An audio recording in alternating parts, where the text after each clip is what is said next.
ایک صحابی کہتے ہیں نبی پاک کے پاس، بخاری میں موجود ہے، حضور کے پاس مہمان آیا، نبی پاک نے ازواج مطہرات سے پوچھا کچھ کھانے کو ہے؟ یا رسول اللہ کچھ نہیں۔ پھر صاحبزادیوں سے پوچھا کچھ کھانے کو ہے؟ دو جہاں کے شاہ ہیں، پاس کچھ رکھتے نہیں، دو جہاں کی نعمتیں ہیں ان کے خالی ہاتھ میں۔ فرمایا محبوب کریم یا رسول اللہ بظاہر تو کچھ بھی نہیں گھر میں۔ تو میرے نبی پاک صلی اللہ علیہ وسلم نے ایک انصاری کو بلایا، فرمایا میرے مہمان کو اپنا مہمان بنا لو گے؟ اس نے کہا حضور زہ نصیب مصطفیٰ کا مہمان اور میں مہمان نوازی کروں؟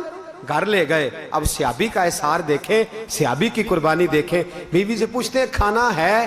کہنے لگی صرف بچوں کا ہے، بخاری ہے، صرف بچوں کا پیٹ کاٹ کے بھی کبھی ماں باپ دیتے ہیں، لیکن یہ مہمان نوازی ہمیں صحابہ کے دروازے سے در رسول سے مل رہی ہے۔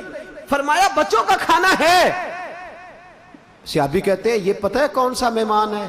بی بی کہتی کون سا؟ فرمایا یہ وہ مہمان ہے جو میرے مصطفیٰ کا مہمان ہے، اور حضور نے میرے اوپر مہربانی فرمائی ہے، وہ امیر حرم، میں فقیر بے نوا، وہ کجا من کجا، حضور نے میرا مہمان اسے بنایا ہے۔ تو اس طرح کر بچوں کو بہلا کے سلا دے، تو بھی نہ کھا میں بھی نہیں کھاتا، بچے بھی نہ کھائیں، بچے سلا دیے۔ اور فرمایا چونکہ مہمان کے ساتھ کھانا سنت ہے، جب میں کھانے بیٹھوں تو چراغ صحیح کرنے کے بہانے چراغ بجھا دینا، میں ہاتھ ہلاتا رہوں گا اور مہمان ذرا جی بھر کے کھا لے گا۔ صحابی کی زوجہ کہتی ہے میں نے چراغ بجھا دیا، صحابی ہاتھ ہلاتے رہے، مہمان نے پیٹ بھر کے کھایا، ہم تو سو گئے، کسی کو بتایا نہیں، مہمان نوازی کر کے بتایا نہیں۔ وہ کم ظرف لوگ ہوتے ہیں جو کھلا کے بتاتے ہیں، جو کھلا کے سناتے ہیں، وہ کم ظرف ہوتے ہیں، اور جسے زندگی ہو پیاری وہ یہیں سے لوٹ جائے۔ میرے قافلے میں شامل کوئی کم ظرف نہیں ہے۔ کہا کھلا کے بتانے والا تو کم ظرف ہوتا ہے، بتایا نہیں، سنایا نہیں، دکھلایا نہیں۔ صبح نماز فجر کے لیے در رسول پہ پہنچا تو حضور نے اٹھ کے استقبال فرمایا، فرمایا تیرا رات والا عمل خدا کو بھی پسند آیا ہے، محمد مصطفیٰ کو بھی پسند آیا ہے۔ اور فرمایا جبریل قرآن لے کے آ گئے ہیں، وہ کہتے ہیں محبوب تیرے صحابہ کی شان ہے، وَيُبْصِرُونَ عَلَىٰ أَنفُسِهِمْ وَلَوْ كَانَ بِهِمْ خَصَاصَةٌ، یہ دوسروں کے لیے قربانی دیتے ہیں چاہے ان کا اپنا نقصان ہی کیوں نہ ہو جائے۔ ایک رات کی بھوک برداشت کر کے مہمان نوازی کی ہے، اور قیامت تک اللہ نے اس کا ذکر قرآن مجید کے اندر فرما دیا ہے۔ مہمان نوازی، میزبانی، اس کو ہلکا نہ جانے۔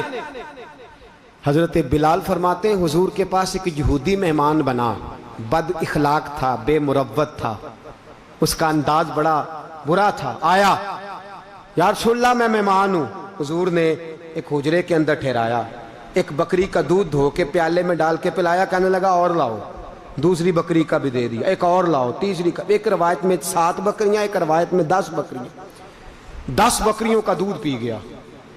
اب جو دودھ ہوتا ہے نا گرم گرم، جب آپ دودھ دھوتے ہی پی لیتے ہیں تو دودھ ذرا گرم ہوتا ہے، اور گرم دودھ جو ہوتا ہے وہ ظاہر ہے قبض کشا بھی ہوتا ہے۔ اس نے 10 بکریوں کا دودھ پی لیا، اور دودھ بھی بڑا گاڑھا۔ رات کو جب معدے کے اوپر بوجھ پڑا تو اٹھ بھی نہ سکا، بستر بھی سارا آلودہ ہو گیا، کپڑے بھی آلودہ ہو گئے۔ صبح نماز کے وقت اٹھا تو اب سوچتا ہے کہ بڑی شرمندگی ہوگی، بڑی پریشانی ہوگی، بڑا کچھ ہوگا۔ جلدی سے اٹھا، اٹھ کے نکل گیا کسی کو پتہ نہ چلے۔ ساتھ جو کنواں تھا مسجد کے وہاں غسل کیا، کپڑے وغیرہ تو اپنے صاف کر لیے، لیکن بستر اسی طرح آلودہ چھوڑا۔ میرے حبیب نماز پڑھا کے آئے، رسول پاک نے دیکھا، اللہ اکبر، اللہ کرے یہ درد امت کو نصیب ہو جائے۔ میرے رسول پاک نے خود برتن بھرے، بتایا نہیں کسی کو، حضور نے خود اس کا بسترا صاف کرنا شروع کیا۔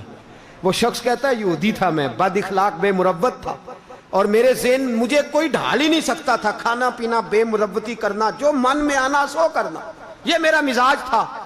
اب کرنی خدا کی یہ ہوئی کہ میری سونے کی انگوٹھی وہاں رہ گئی۔ اب جب سونے کی انگوٹھی رہ گئی تو پریشان ہو گیا، انگوٹھی کیسے چھوڑوں؟